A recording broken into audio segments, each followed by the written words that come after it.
goals they set themselves have been achieved, they prove to be extremely precarious given the task of nation building.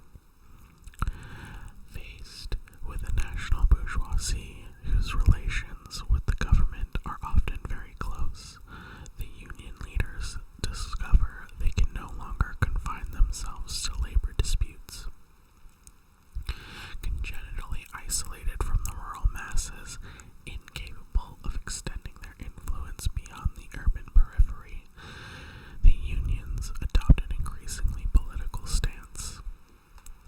In fact, they become political candidates. They endeavor by every means possible to drive the bourgeoisie into a corner. Protests are made against keeping foreign bases on national soil. Commercial deals are exposed, and criticism is voiced against the national government's foreign policy. The workers, now independent, are getting nowhere. The unions realize in the aftermath of independence that if their social demands were to be expressed, they would scandalize the rest of the nation. The workers are in fact pampered by the regime. They represent the most well-to-do fraction of the people. The workers are in fact pampered by the regime. They represent the most well-to-do fraction of the people. Any unrest aimed at winning improved living standards for the laborers and dock workers would not only be unpopular but might very well stir up the hostility of the disinherited rural population. The unions banned from union activities make no headway. This malaise conveys the objective need for a social program which, at long last, concerns the entire nation.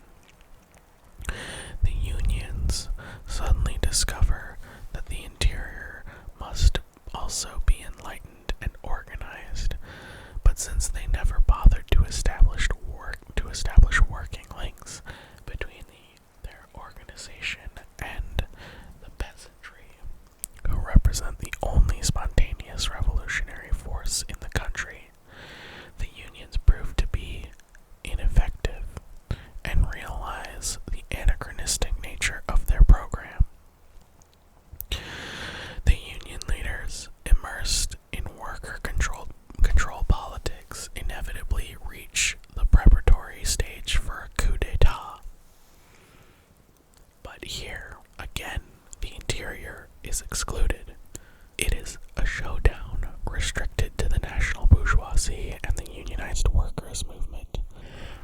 The national bourgeoisie, appropriating the old traditions of colonialism, flexes its military and political muscle, whereas the unions organize meetings and mobilize tens of thousands of their members. The peasants shrug their shoulders as they muse over the national bourgeoisie and these workers who, after all, have enough to eat. The peasants shrug their shoulders, for they realize that both parties treat them as a makeshift force. The unions, the parties, and the government, in a kind of immoral Machiavellianism, use the peasant masses as a blind, inert force of intervention, as a kind of brute force. In certain circumstances, however, the peasant masses make a crucial contribution to the struggle for national liberation, as well as the course of action opted for by the future nation.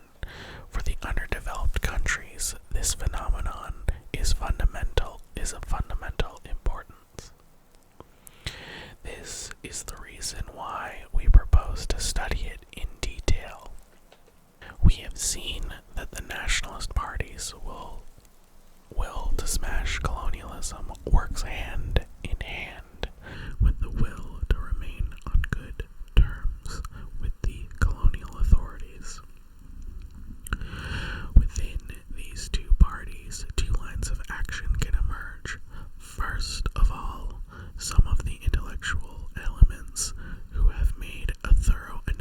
analysis of the colonial reality and the international situation begin to criticize the ideological vacuum of the National Party and its dearth of strategy and tactics. They never tire of asking the leaders the crucial questions. What is nationalism? What does it mean to you? What does the term signify? What is the point of independence? And first, how do you intend to achieve it? While at the same time demanding that methodological issues be vigorously addressed. To electioneering methods, they suggest adding any other means. At the first signs of a skirmish, the leaders are quick to call them juvenile hotheads. But because these demands are neither juvenile nor hot-headed, the revolutionary elements articulating them are rapidly isolated and removed. The leaders, cloaked in their experience, ruthlessly reject these upstarts, these anarchists, quote unquote. The party machine tends to resist any innovation.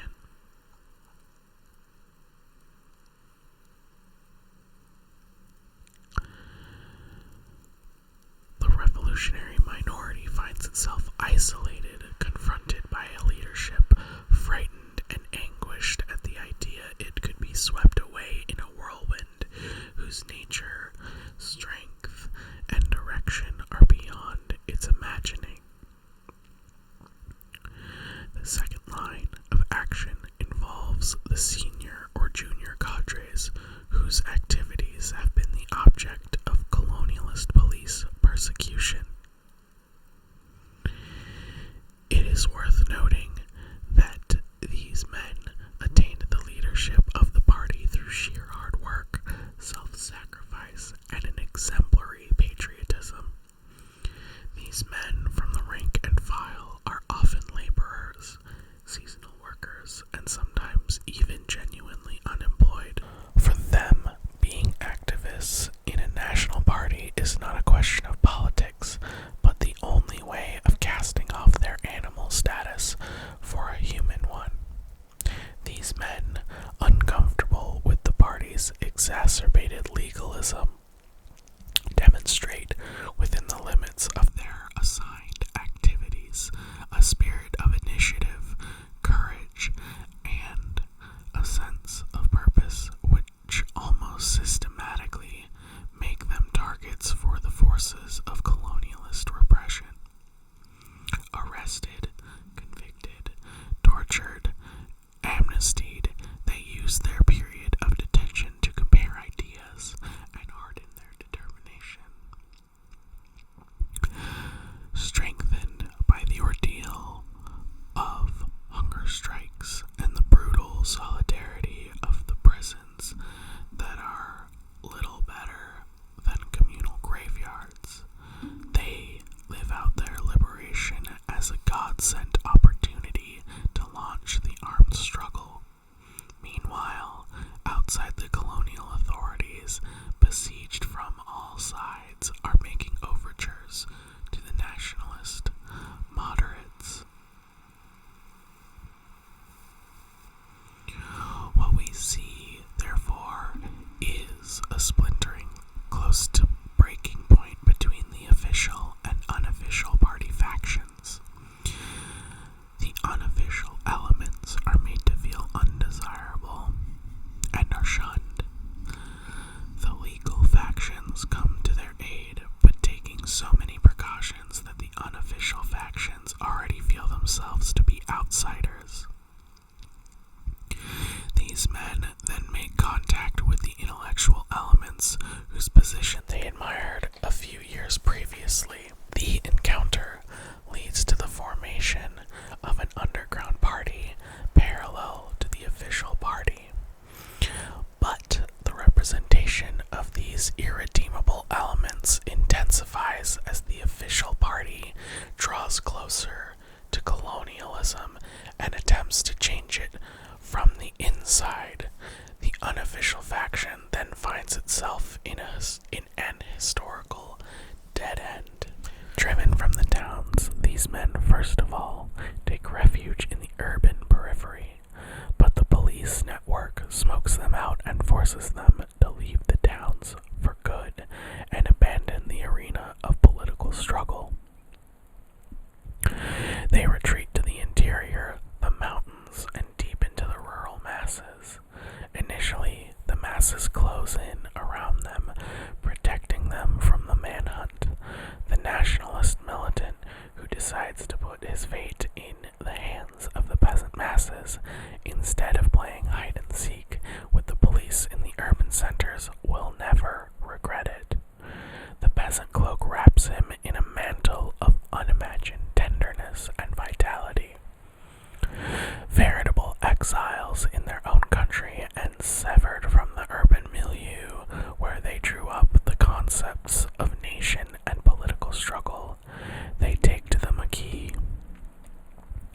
Constantly forced to remain on the move to elude the police, walking by night so as not to attract attention, they are able to travel the length and breadth of their country and get to know it. Gone are the cafes, the discussions about the coming elections, or the cruelty of such and such a police officer.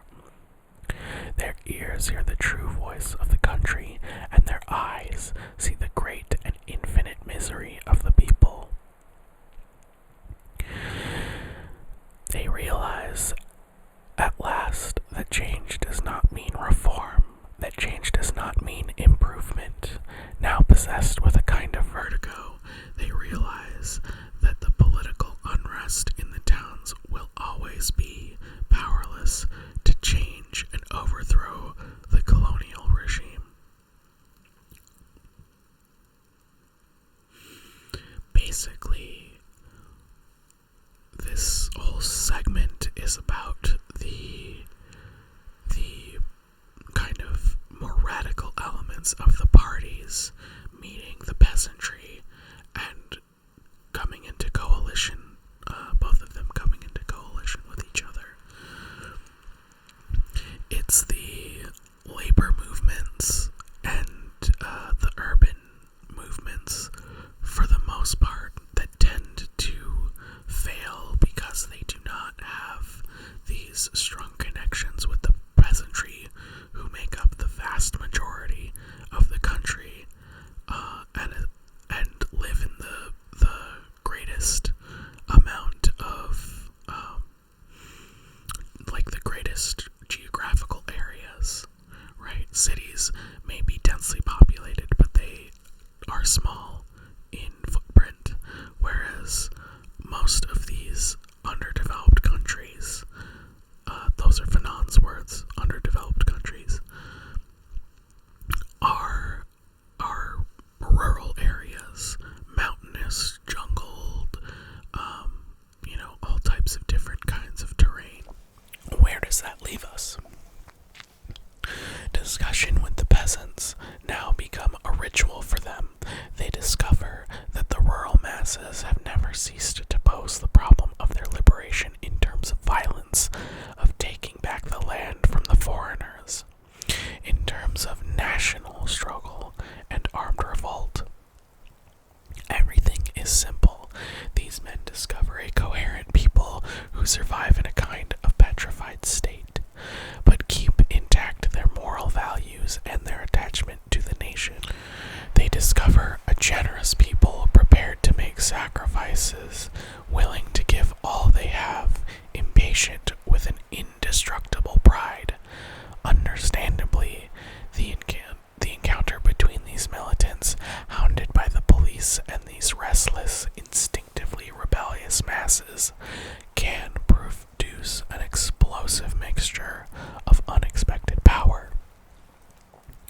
The men from the towns let themselves be guided by the people, and at the same time give them military and political training. The people sharpen their weapons. In fact, training proves short-lived, for the masses, realizing the strength of their own muscles, force the leaders to accelerate events. The armed struggle is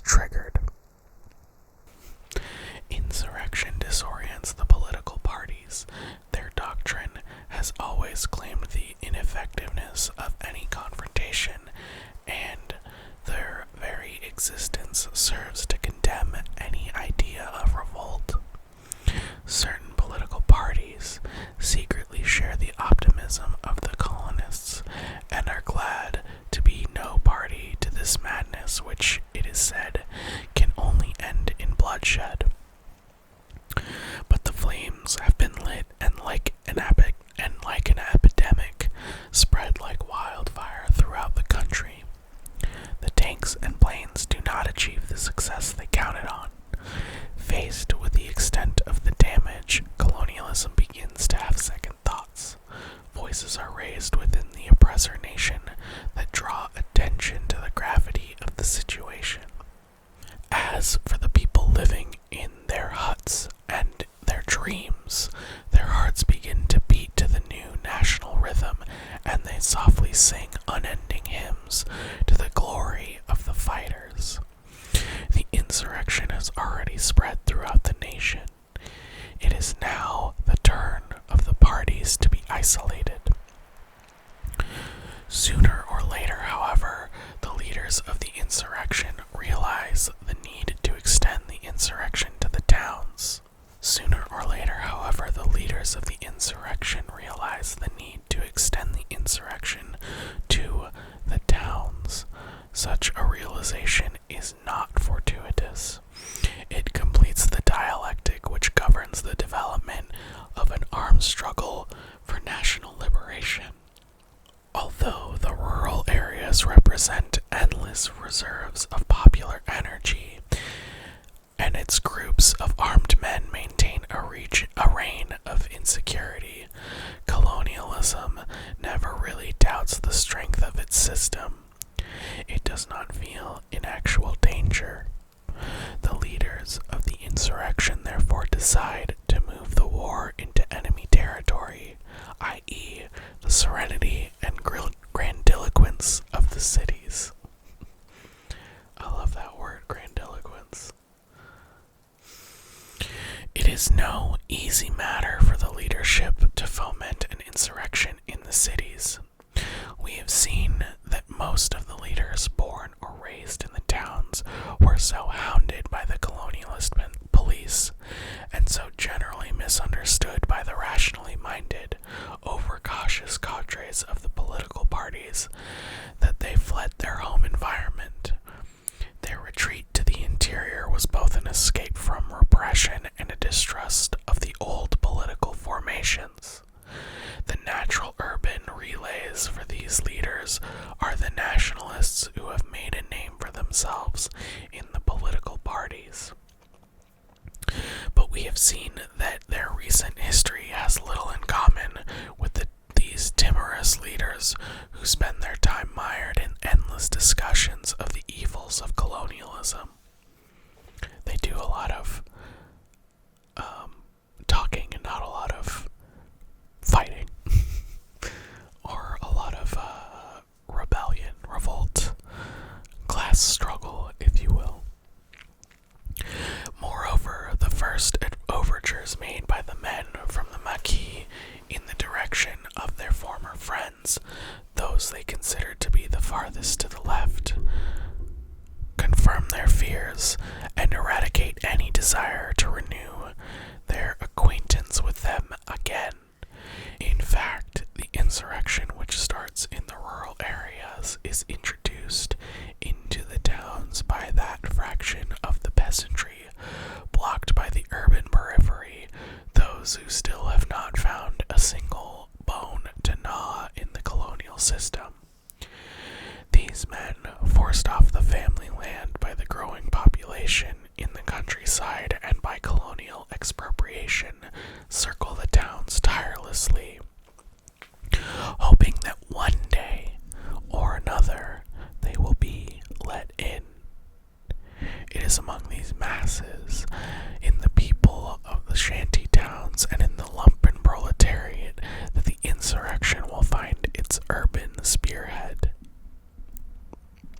The lumpen proletariat, this cohort of starving men divorced from tribe and clan, constitutes one of the most spontaneous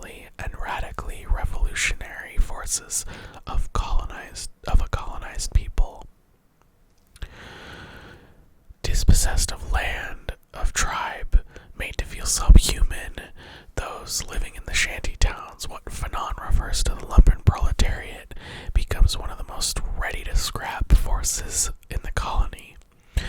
Unlike Marx or Lenin, Fanon sees the absolute revolutionary potential of this group of people thrown into the most desperate circumstances of them all.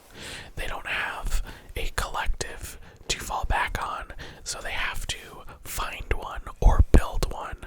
They become, they can be a potent force also for the capitalists and the colonialists, but they have a potent revolutionary force within them as well.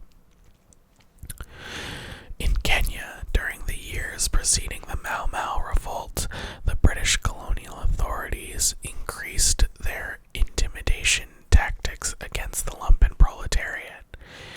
The police and missionaries coordinated their efforts in the years 1950 to 51 to respond appropriately to the enormous influx of young Kenyans from the countryside and the forest who, unable to find jobs, took to stealing, debauchery, and alcoholism, etc. Juvenile delinquency in the colonized countries stems directly from this lumpen proletariat. Similarly, drastic measures were taken in the Congo from 1957 onwards to send back to the interior the young hooligans who were disturbing the peace. Relocation camps were opened and assigned to the evangelical missions under the protection, of course, of the Belgian army. For those of you not in the know, Belgian-controlled Congo was, a heinously colonial place. They literally took hands. King Leopold II, I think, was, or maybe it was the first, I can't remember.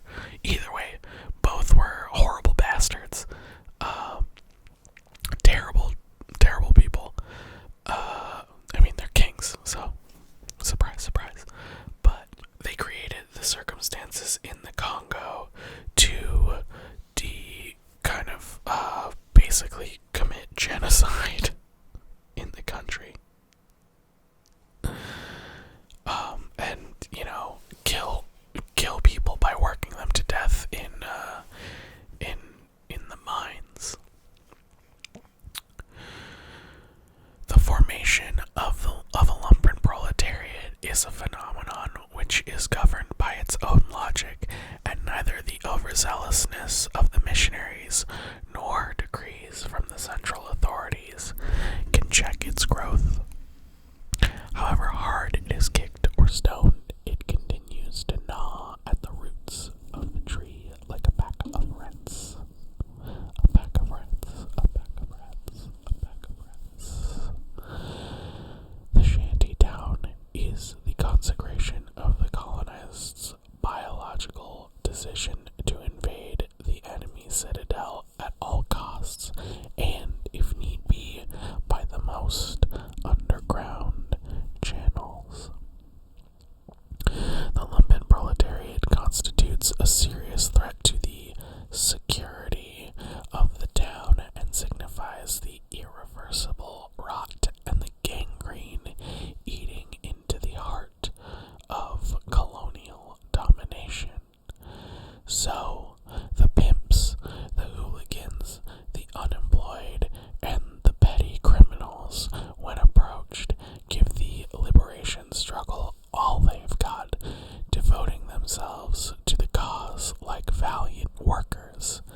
These vagrants, these second-class citizens, find their way back to the nation thanks to their decisive, militant action. Unchanged in the eyes of the colonial society, or vis-a-vis the moral standards of the colonizer, they believe the power of the gun or the hand grenade is the only way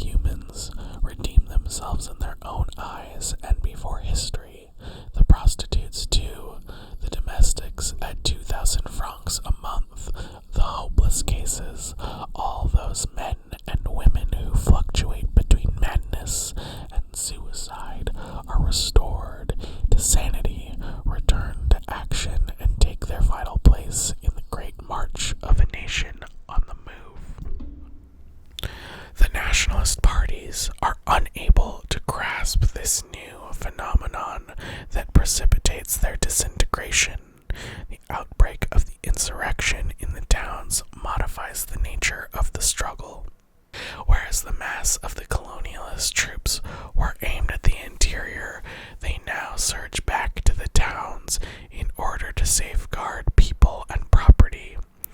The forces of repression are dispersed.